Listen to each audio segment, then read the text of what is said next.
If you want to factory reset your Realme Note 70T, here's what you can do. We have two main methods that allow you to do so. The first one is to go to Settings.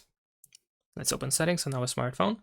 Then we're going to scroll all the way down and choose System and Update. And over here you should be able to find Reset Phone option, where we can clear all data permanently.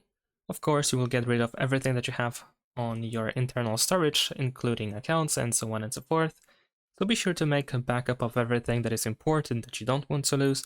And once you are ready, you can press clear all data and then proceed with the instructions to remove everything from your smartphone.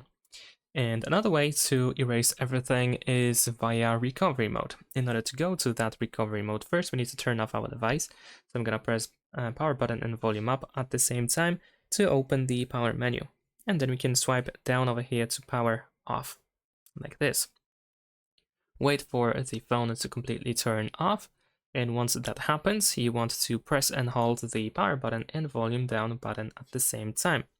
So press and hold both of these buttons and keep holding until you go to the recovery mode or until you see the no command screen. There we go. So once you are here, if you see this Android logo with no command, you want to press and hold the power button, and while holding the power button, you want to press volume up. So something like this. Press and hold power button and then press volume up. There we go. And now over here, as you can see, we are in the recovery mode. Here we navigate by using volume up and down.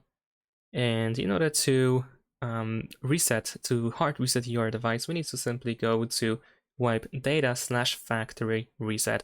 Confirm your choice by pressing the power button, and then over here go to factory data reset, and you should be able to erase everything from your smartphone.